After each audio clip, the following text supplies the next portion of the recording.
Let's bring in Florida Congressman Colonel Michael Waltz, member of the House Armed Services Committee. Congressman, who gets credit, who gets blame?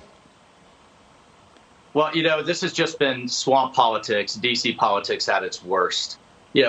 Speaker Pelosi and Schumer are right to some degree.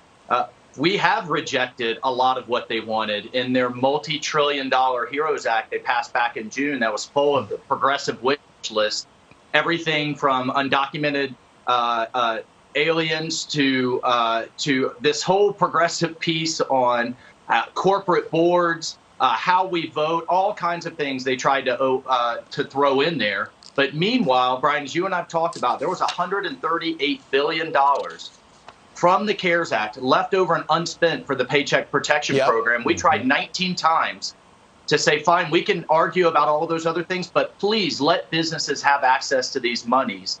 And Pelosi refused because she took a, her way or the highway, all or nothing approach. Well, now we've gone from over $3 trillion down to $2 trillion, now down to $900 billion that it looks like we're going to get an agreement on. We have an agreement on. And here's what I want people to understand. $500 billion of that $9 is leftover monies we were able to repurpose.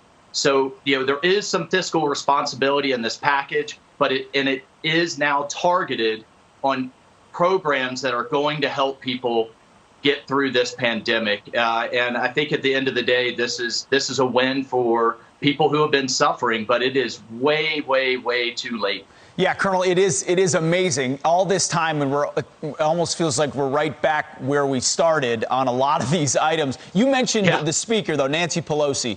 Here's a couple of clips, one from yesterday and another from early December of her take on this COVID-19 relief bill. Listen. So long is because we could not get our Republican colleagues to crush the virus.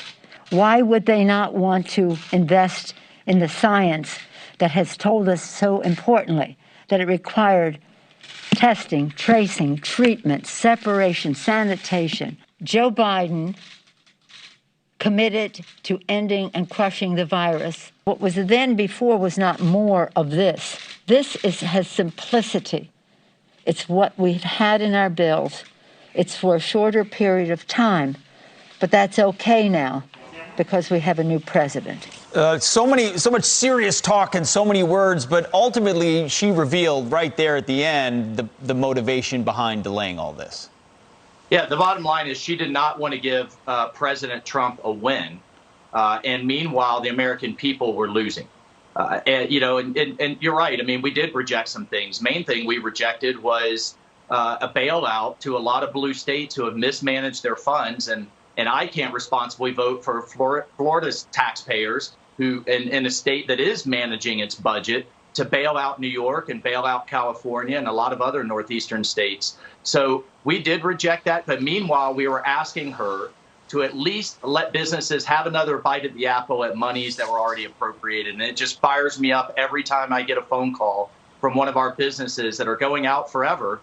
And she wanted to play politics till she could see if she had a new president. Again, it's just politics at its worst. And people have really been hurt.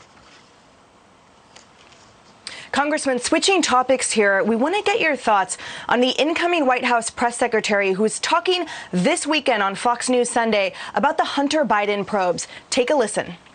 Yeah. He's been emphatic that that person will oversee an independent department. He's looking for somebody of the highest level of integrity. And that person, whomever it is, will be overseeing whatever investigations are happening at the Department of Justice. He will not be discussing an investigation of his son with any attorney general candidates. He will not be discussing it with anyone he is considering for the role, and he will not be discussing it with a future attorney general. Congressman, can Americans indeed count on that neutrality that the incoming speaker is discussing there? Yeah, this is the classic trust us. In a situation involving billions of foreign money, our greatest adversary we've ever faced, China, that clearly has a massive influence operation underway throughout our politics. Trust us. Don't worry about it. They're clearly relying on their friends in the liberal media to continue to not cover it and brush it under the rug. if there's anything that I've ever seen that qualifies for an independent investigator, an independent prosecutor, it's this, that clearly affects the son of someone who is on the verge of possibly becoming president, and possibly that individual himself, Joe Biden, and the rest of his family. But yet, no problem, nothing to see here. We'll take care of it. Don't worry about it. I don't think so. Right. We need, and I hope the president moves forward with a special prosecutor to see this through. Keep in mind that U.S. attorney that is overseeing this investigation can also be replaced by a Biden administration. So we need someone independent. It fits every definition in the book. Yeah, maybe Joe Biden won't bring it up with an attorney general candidate, but Ron Klain would. Meanwhile, let's talk about a New York Times story, ProPublica story combined as well, to define something in detail that we already knew. China lied about the virus. We still don't know how it started. We still don't know what the strain looks like when it emanated. We still don't know why the WHO wasn't clean and just didn't come clean on it, and why they sold out to China. We thoroughly understand that they lied to us. CNN discovered that 2 weeks ago, and now we have details. Here's a quote. China's curbs on information about the outbreak started in early January.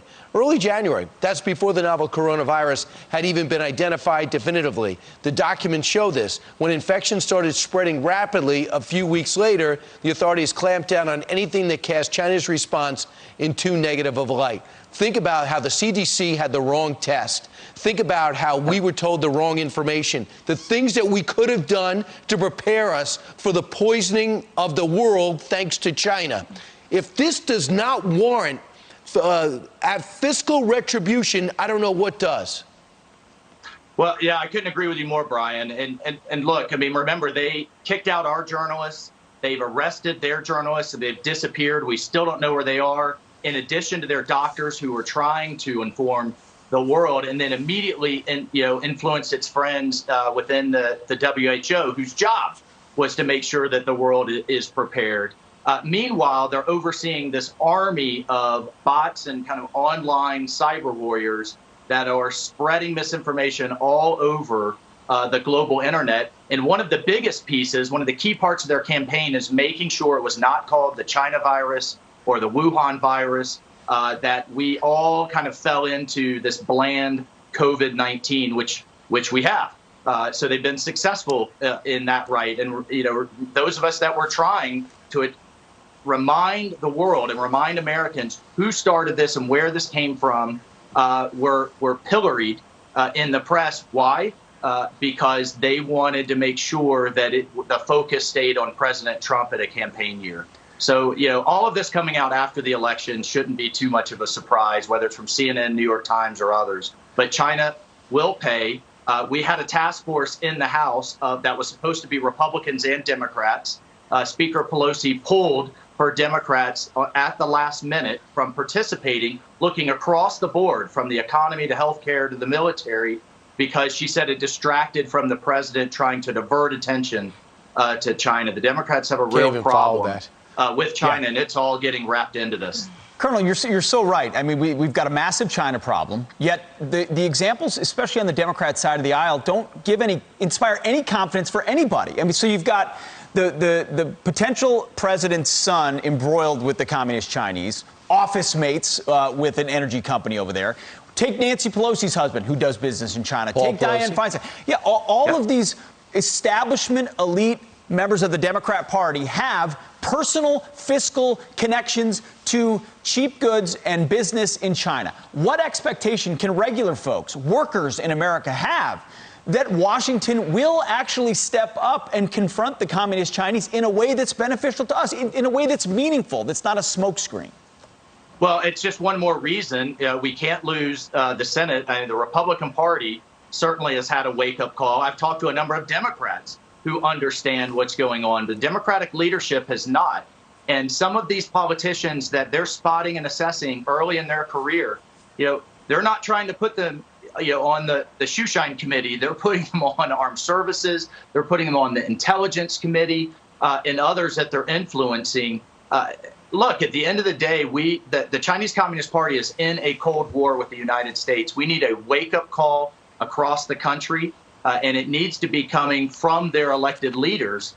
And I really fear it's not just those leaders that you pointed out, Biden's son, look at some of his picks and some of his nominees for cabinet positions, and they all have bought into this notion that the rise of China is a peaceful thing, no problem, no big deal, nothing to see here. And that's exactly what President Xi wants us to believe until it's too late. We are just 2 years into this DOJ's China initiative, Congressman, in which there were countless prosecutions and convictions of Chinese operatives engaging in espionage and sabotage here. So my question is, do the American people, can they expect that this will be extinguished, that under the incoming administration, all of our formal countering efforts will be wiped away?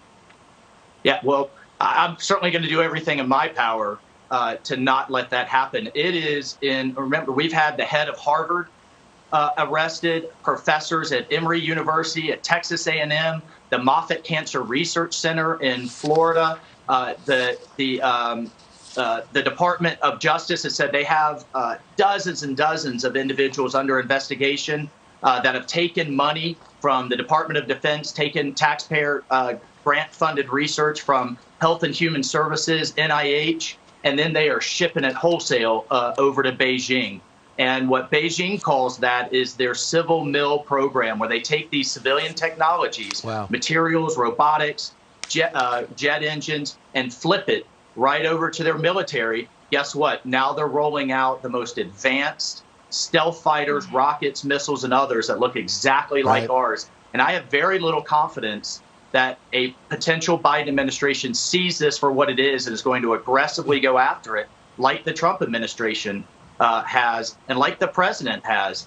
Whether it's closing down consulates that are serving as spy centers like you did in Houston, putting people under investigation, the 400,000 Chinese students that are here siphoning out, vacuuming up technology. I mean, this is across the board, guys. And it's from Wall Street to NBA to Disney.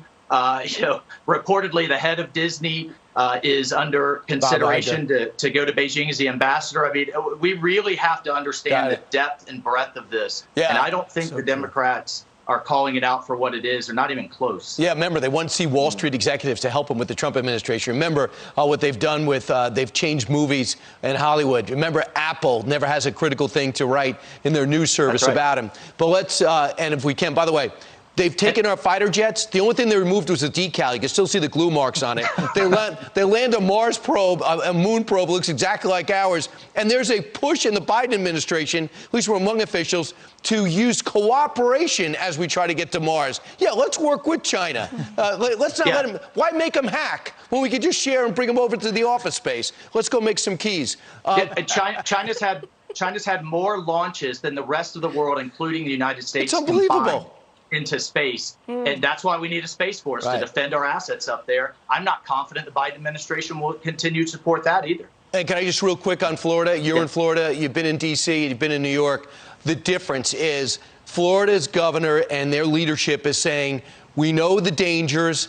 Live with it the best you can. Let the free market decide if your restaurant's going to be full and your beach is going to be occupied, as opposed to New York. You're out of business. I got your back, but I'll destroy you along the way. How do you handle the criticism that's constantly coming Florida's direction? But the results speak for themselves. Our schools have been open since back in August. Thanks to the leadership of Governor DeSantis. And what he did was he took a fundamentally different approach. He said, families, you make the decision. You've got an in-school option. You've got a hybrid option. But you know what? If you have someone that's vulnerable back at home, a grandparent, what have you, then you can have the virtual. He made families the decision maker for their lives, not government, not Washington, D.C. or a state capital like Cuomo's doing.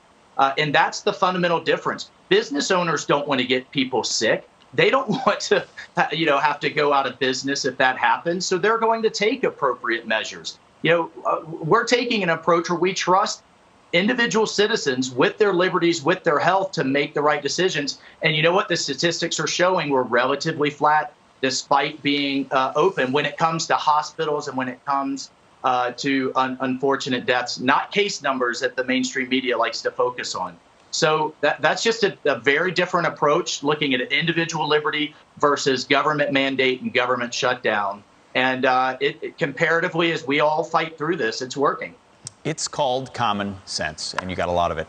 Congressman and Colonel Michael Waltz, thank you so much for being with us at the top of the hour. We appreciate it. All right. Well, hey, I'm pushing for Fox and Friends Florida, so come on down, and I'll see you all soon. I am too. I know. Why have a bureau when you can have the whole company? We all are. Yeah. We're in. Pick the spot. Appreciate it, sir.